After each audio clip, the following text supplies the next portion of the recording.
21 million babies. Every year, more than 21 million babies worldwide are born prematurely.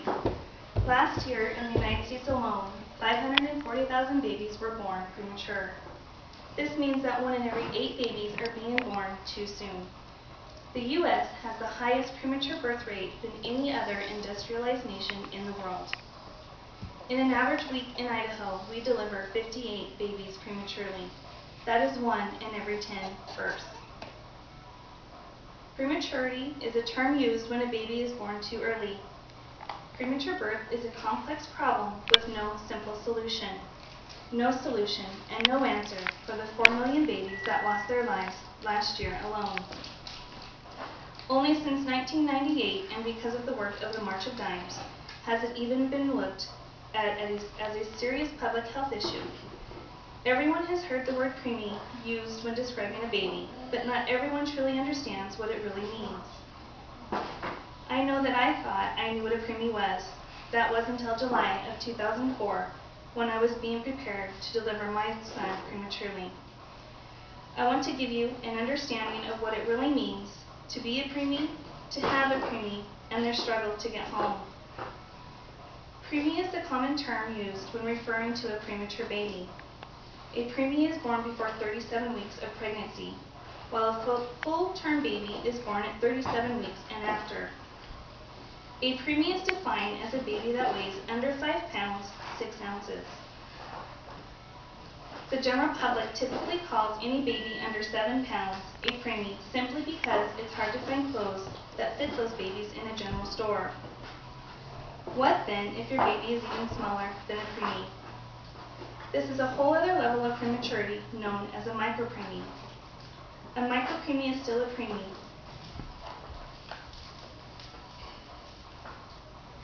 but an even younger and smaller preemie. If you can imagine a baby that will fit in the palm of your hand, this is a true micropreemie. A micropreemie is born at 27 weeks of pregnancy or earlier and is defined as a baby that weighs under 1 pound, 12 ounces. My son was born at 23 weeks of pregnancy and weighed a whopping 1 pound, 6 ounces, and could fit in the palm of his dad's hand. Being small enough to fit in his dad's hand was not a problem, but holding him was. Moms, if you can imagine having your newborn baby and not being able to hold them.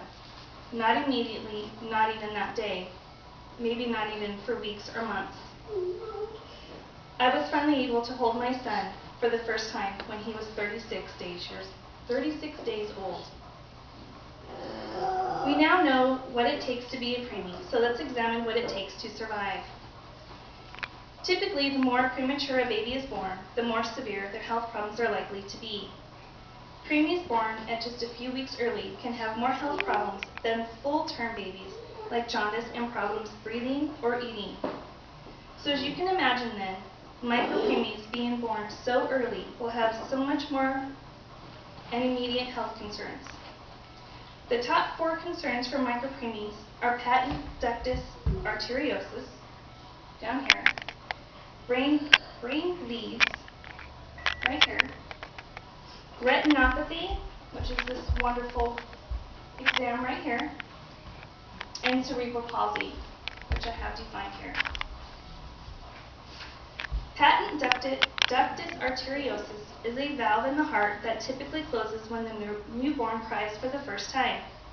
90% of micropreemies are so underdeveloped that this is not physically possible and will have to undergo surgery within a few days of being born. Brain bleeds. Brain bleeds are also very common in micropreemies due to the immature circulatory system. These bleeds are mostly caused by swelling that puts pressure on the brain, causing it to bleed, and therefore most of them will resolve on their own when the swelling goes down. Retinopathy. Retinopathy is also very common in about 40 to 60% of micropreemies because the blood vessels in the eyes are not fully developed. And then after birth, they develop at a rate so fast that they cannot catch up, which causes them to rupture and therefore damage the retina. In most cases, it also resolves on its own, but otherwise would need surgery. The testing for retinopathy is one of the most unbelievable things I've ever seen in my life. If I could describe this to you, it would be a doctor actually scooping ice cream out of your infant's eye sockets. And that's what these pictures here are trying to describe. Hopefully you can't see them too well. Probably the most common in preemies of all ages is cerebral palsy. As you can see, there are a few different forms with a few different degrees in severity. Cerebral palsy is a motor function abnormality caused by a lack of oxygen to the brain. About 80% of preemies have bouts with respiratory distress and are very prone to infections, and about half of them will be on antibiotics before leaving the hospital. The key to survival for a preemie is a hospital, or better yet, the NICU, short for Neonatal Intensive Care Unit. Although all NICUs care for babies who need extra help, different NICUs offer different levels of care. We are very fortunate here in the Treasure Valley to have 2 hospitals with the highest level of NICUs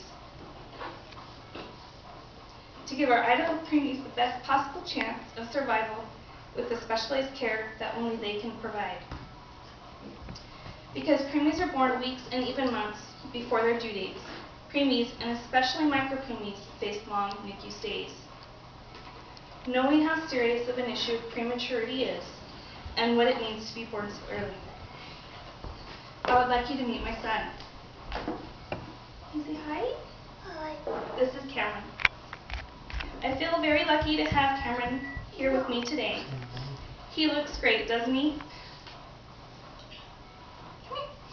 He did have the PDA surgery when he was 7 days old and the eye surgery at age 4. But the brain bleed was luckily only a 0 to 1 grade, leaving him with a mild developmental delay and slight cerebral palsy of his legs. Though some would not agree, to us he has been a miracle, and that I would not change for the world.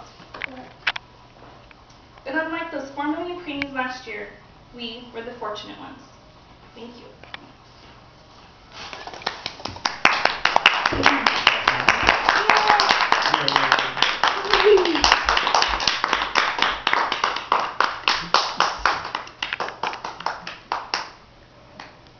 That was pretty bad. Oh, good job. I think it was good. Yeah, that was good. I thought it was really